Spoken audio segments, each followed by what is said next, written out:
नमस्कार विद्यार्थी मित्रांनो, 23 फेब्रुवारी 2026 रोजी जो मराठी विषयाचा इंग्लिश मीडियमचा पेपर होणार आहे, त्यामध्ये आपण विभाग 1, 2 व 3 तसेच विभाग 5 हे मागील व्हिडिओमध्ये पाहिला होता. तर आजच्या व्हिडिओमध्ये आपण विभाग जो 4 आहे भाषा अभ्यासाचा, तो या व्हिडिओमध्ये पाहणार आहोत. तर तुमचा भाषा अभ्यासाचा विभाग जो आहे 4, तो एकूण 16 मार्क्ससाठी असणार आहे. ज्यामध्ये पहा प्रश्न क्रमांक 4 जो असणार आहे तो एकूण तुमचा 8 मार्क्ससाठी असणार आहे. तर पाहूयात कशा प्रकारचे प्रश्न येणार आहेत. तर पहिला जो असणार आहे तो तुमचा 2 मार्क्ससाठी असणार आहे, ज्यामध्ये तुम्हाला वाक्याचा प्रकार ओळखून लिहायचा आहे. तर इथे पाहू शकता, पहिलं जे वाक्य आहे ते सुश्रुत ओळखलंस मला, तर यामध्ये प्रश्नचिन्ह आहे, त्यामुळे ते प्रश्नार्थी वाक्य आहे. त्यानंतर दुसरा जो आहे ते पहा, सकाळची वेळ अभ्यासाला योग्य असते. या वाक्यामध्ये सरळ विधान केलेलं आहे, त्यामुळे हे विधानार्थी वाक्य आहे. तर अशा तऱ्हेने 2 मार्क्ससाठी तुम्हाला वाक्याचा प्रकार ओळखा हा प्रश्न उद्याच्या परीक्षेत येणार आहे, जो 2 मार्क्ससाठी असणार आहे. त्यानंतर पहा विद्यार्थी मित्रांनो, ज्यामध्ये तुम्हाला दुसरा जो असणार आहे प्रश्न क्रमांक 4 मधला दुसरा जो असणार आहे तो देखील 2 मार्क्ससाठी असणार आहे, ज्यामध्ये तुम्हाला दिलेले वाक्य हे कोणत्याही वाक्यात रूपांतर करा. तर तुम्हाला कंसात देतील की प्रश्नार्थी वाक्यामध्ये रूपांतर करा किंवा विधानार्थी वाक्यामध्ये करा, आज्ञार्थी वाक्यात करा. तर इथे पहिला बघा प्रश्न, तर इथे आज्ञार्थी वाक्यात रूपांतर केलेले आहे पहा, प्रवासात भरभरून बोला. तर आज्ञा केलेली आहे, त्यामुळे हे आज्ञार्थी वाक्य आहे. तुम्हाला त्यामध्ये उद्गारवाचक वाक्यामध्ये उपयोग करा, उद्गारवाचक वाक्यामध्ये रूपांतर करा किंवा विधानार्थी वाक्यात रूपांतर करा, असं प्रश्न देतील. त्यानंतर दुसरा पहा, ही वसाहत खूप मोठी आहे. यामध्ये विधानार्थी वाक्यामध्ये हे रूपांतर केलेले आहे. दिलेले वाक्य हे तुम्हाला विधानार्थी वाक्यामध्ये रूपांतर करून ते व्यवस्थित अगदी लिहायचं आहे, ज्यामध्ये तुम्हाला 2 मार्क्स हे असणार आहे.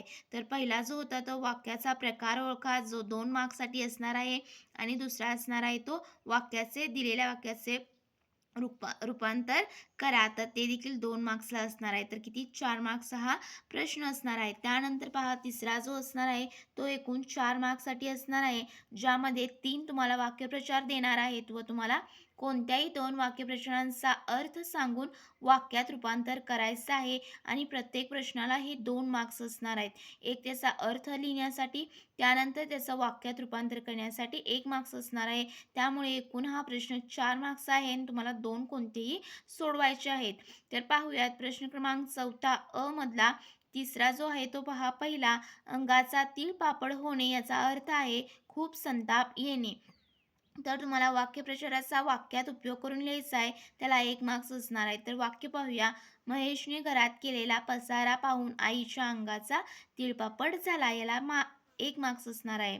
तर अशा तऱ्हेने तुम्हाला वाक्यप्रचाराचा अर्थ लिहून त्याचा वाक्यात उपयोग करण्यासाठी 2 मार्क्स असणार आहेत प्रत्येकी प्रश्नाला.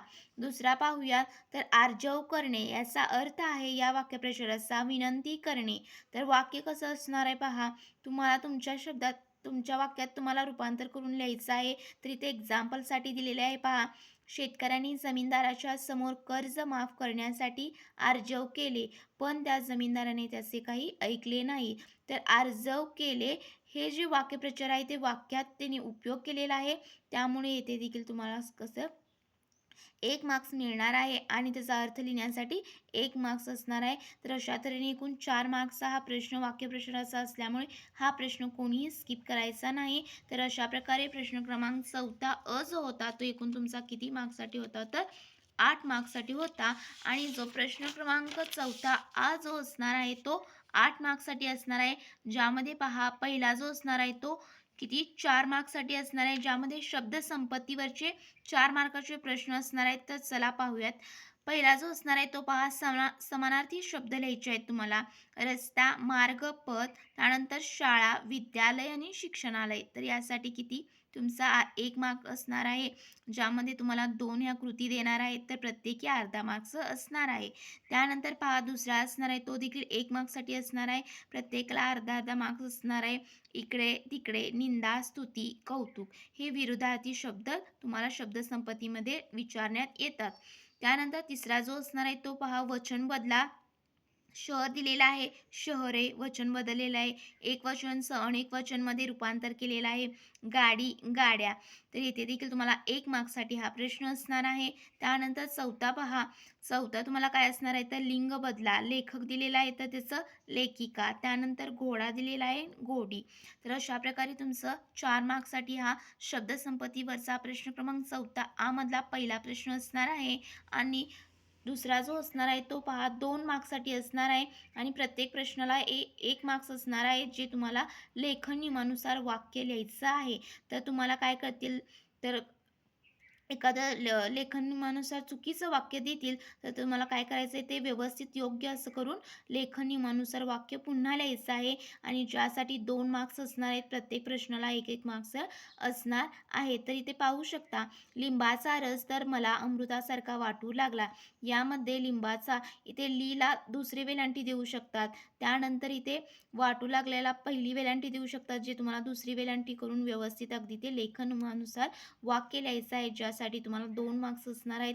दुसरा देखील पहा प्रश्न, रेखा मावशींची पावलं अधिक सुंदर आहेत.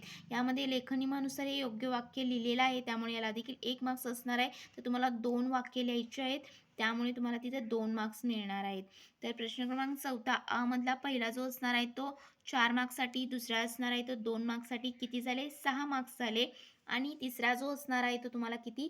2 मार्क्ससाठी असणार आहे. एकूण हा प्रश्न क्रमांक 4 असणार आहे तो 8 मार्क्ससाठी असणार आहे आणि तिसरा जो असणार आहे तो 2 मार्क्ससाठी. पाहूयात कशा प्रकारचे प्रश्न. तर तुम्हाला विरामचिन्हे देतील आणि विरामचिन्हे ओळखून त्यांची नावे लिहायची आहेत. हा देखील खूप सोपा प्रश्न असणार आहे. पाहू शकता तुम्ही, कृती पेनेनच काढायची आहे. त्यामध्ये पहिला येते उद्गारवाचक चिन्ह, दुसरा येते प्रश्नचिन्ह, स्वल्पविराम आणि दुहेरी अवतरण चिन्ह.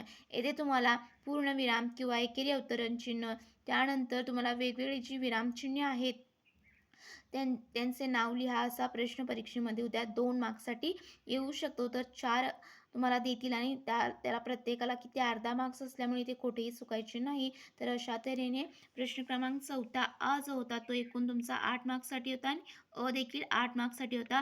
तर एकूण तुमचा भाषा अभ्यासावरचा जो प्रश्न आहे तो किती, तर तुम्हाला 16 मार्क्स आहे आणि खूप सोपा आहे हा प्रश्न. त्यामुळे हा प्रश्न कोणीही स्किप करायचा नाही. लिखाण कमी आहे, त्यामुळे स्कोर देखील तुमचा जास्त यामध्ये होऊ शकतो. त्यामुळे तुम्ही कुठे इथे भाषा अभ्यासाचे प्रश्न सोडवताना कोणताही प्रश्न चुकीचा असा सोडवायचा नाही. योग्यच तुम्ही उत्तर इथे लिहायचं आहे.